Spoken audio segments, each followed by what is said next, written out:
Du sport à présent avec le Xterra 2021 qui approche à grands pas ce samedi 22 et dimanche 23 mai à Moorea. Plus de 1300 compétiteurs s'apprêtent à se lancer sur la ligne de départ pour cette compétition de triathlon. Une année particulière également puisque c'est la reprise pour le Xterra après une année blanche en raison de la Covid.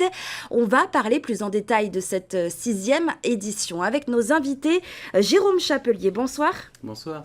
Alors, vous êtes membre du comité organisateur de l'événement. Arthur Serrière Yaorana. Bonsoir. Bienvenue en Polynésie. Vous êtes le vice-champion du monde, Xterra 2019. Bienvenue à tous les deux sur ce plateau. Arthur, vos premières impressions tout d'abord sur cette course. On imagine que vous êtes impatient de prendre la ligne de départ, surtout dans un paysage tel que celui de Moorea. Ouais, j'étais venu donc il y a 2 ans et là je suis vraiment content de revenir. C'est des paysages grandioses. En plus de ça, on est content de reprendre des compétitions à l'international. C'est à l'arrêt quasiment depuis 2 ans. On a eu le droit à très peu de courses et donc le Xterra Tahiti, ça marque un petit peu la reprise internationale. Alors, Jérôme Chapelier, il y a donc cette année plus de 1300 athlètes inscrits. C'est un record de participation, il me semble, si je ne me trompe pas. Vous vous y attendiez alors que les frontières sont encore partiellement fermées? Alors pas du tout, on s'y attendait pas du tout, ça a été une énorme surprise pour nous.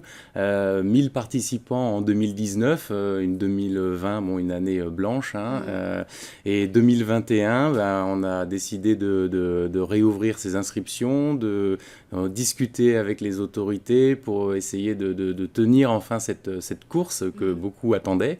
Et on a eu une énorme surprise avec 1300 inscrits, donc il a fallu faire que quelques ajustements logistiques, puisque on n'avait pas tablé sur autant d'inscrits, mais on est très très très content de ce taux de participation. Et beaucoup de femmes également. Qu'est-ce qui explique selon vous cet engouement des Polynésiens ? Depuis plusieurs années, on constate que le nombre de la répartition homme-femme augmente pour la jante féminine.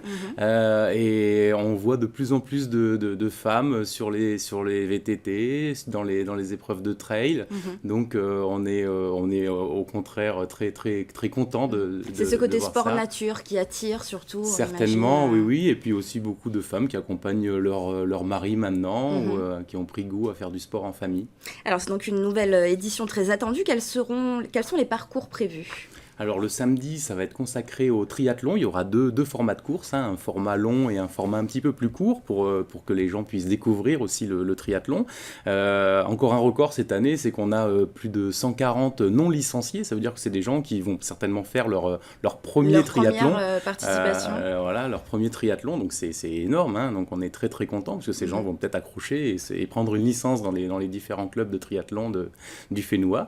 Et le dimanche sera consacré au trail. Donc le trail, il y a 3 courses de trail. Il y a un format en relais où les 42 km sont effectués à deux relayeurs. Il y a un format, le 42 km, mais en individuel. Et on a un plus petit format, mais qui va nécessiter quand même beaucoup d'efforts et qui va être très exigeant. C'est un 15 km qui partira du quai des ferries de Vaiare et pour une arrivée sur la plage de Tahi à Manu. Du beau spectacle. Arthur Serrière, le sport indoor, c'est une passion chez vous depuis que vous êtes tout petit. Quel a été votre parcours ? Moi, je viens du VTT à la base et puis oui, après, j'ai toujours eu ce plaisir à pouvoir réaliser des efforts dans la nature. J'adore me balader, j'adore tout ce qui est nature. Donc du coup, j'aime bien aussi toutes ces disciplines d'endurance où on est un petit peu en confrontation avec soi-même. Donc voilà, les deux se mélangent et puis ici, c'est quand même vraiment un cadre idéal pour pouvoir faire ça. Comment est-ce qu'on parvient à devenir vice-champion du monde ? On imagine que c'est beaucoup de sacrifices. C'est beaucoup de sacrifices, mais je pense pas qu'on puisse le dire comme ça. À la base, c'est quand même vraiment une passion. Et c'est comme un métier, il y a des bons moments et des mauvais moments. Mais ouais, moi, c'est tout ce que j'ai fait, je l'ai fait par plaisir. Donc voilà, j'incite tous les gens qui veulent un jour essayer de faire du haut niveau, déjà à se licencier et puis à pratiquer.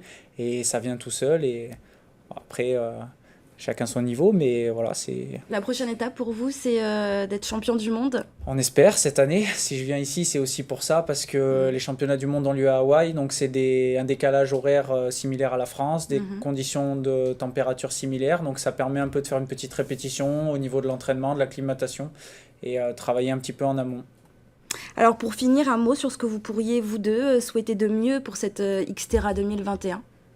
Alors, La reprise après une année blanche. Oui, tout à fait. Donc bon, on a beaucoup discuté avec les autorités concernant ces mesures sanitaires pour pouvoir réaliser cette course. Donc c'est vrai qu'on en appelle un petit peu à la responsabilité individuelle de chaque athlète et à la responsabilité collective pour que ça se passe vraiment bien. On a diffusé les mesures sanitaires qu'on attendait. Donc on appelle à la responsabilité de chaque athlète pour que ça se passe vraiment bien et qu'on puisse continuer sur le Fénois à organiser des compétitions. Et que ce soit un très très beau week-end. Merci à tous les deux d'avoir été présents ce soir. Et je rappelle donc les dates du Xterra 2021, donc ce samedi 22 et le dimanche 23 mai à Moorea.